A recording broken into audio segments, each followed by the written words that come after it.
small step for man, one giant leap for mankind. Tomorrow marks 55 years since astronaut Neil Armstrong said those famous words. He, along with Buzz Aldrin and Michael Collins, made history in 1969, becoming the first human beings to make it to the moon and back.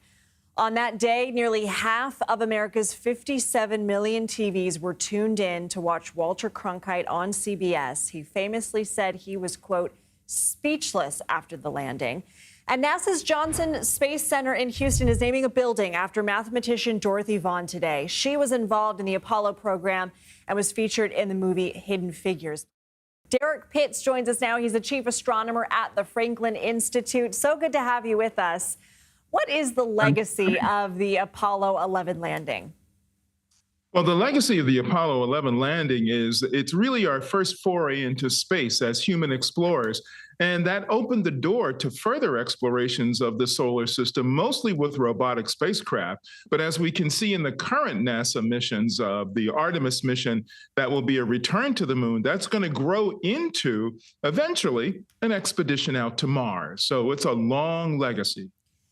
Let's talk about future space exploration. You mentioned Artemis. I was there when the SLS took off for the first time from Florida. Just the power and the moment of what we are capable of and what we could be capable of, what our potential is. Of course, we know it faces some roadblocks. We're seeing that right now with some of the commercial space exploration. It's expensive. What are your hopes and dreams for the future? Well, my hope is that we'll be able to find a way to explore this solar system in an economical manner, in a safe manner, and also in a way that's beneficial to what's happening here on Earth as well. I mean, it doesn't do us any good to explore the solar system if the benefits that are derived from the development of the technology doesn't help us here on Earth, because we are not all moving to the moon. We are not all moving to Mars. It's part of human nature to explore, but the benefits we really want to derive from this should be those that help us here on Earth. So that's what I'm looking for to see in the future of space exploration of the solar system. And you know what? We'd be remiss if we didn't talk, when we're talking about the future of space wars. I mean, we know we're in a race with China. Russia's trying to get in on it. What are your concerns here about the next frontier as well, and what do we need to do to make sure we're prepared? Well, my concerns about the frontier going forward with all of the other spacefaring nations that can do this, that are developing the capability to do this, is that we're not doing it cooperatively.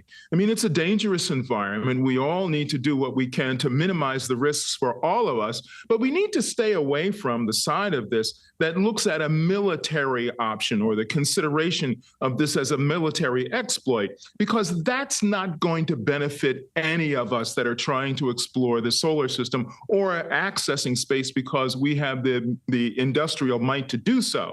So it's better for all of those countries that have the capability to find a way to work cooperatively.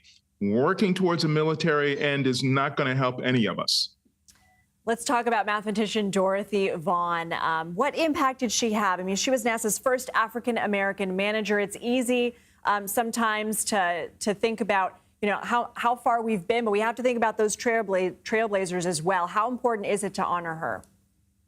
It is really important to honor her and those around her who served as mathematicians for NASA. You have to remember that in the early days of the American space program, all of the work that needed to be done that we now consider to be work that's done by computers that do all the mathematical calculations and engineering and things like that, that work was all done by people. And these women, like Dorothy Vaughan, were the top mathematicians in the country. And without their capability at understanding math and applying mathematics to engineering, we would not have been able to do the space program. And that's reflected in the fact that these are African-American women. And this shows the need that NASA had for the time for people who had the capability to do it. Capability was far more important than social position or racial identity or anything like that, because NASA realized that if they didn't have the brains to solve the problems, it didn't matter if someone was black or white. They weren't going anywhere. So they really had to pay attention to what the capability of the person was, not the gender, not the racial identity, to achieve where we are today. So without those women, the space program wouldn't be what it is today.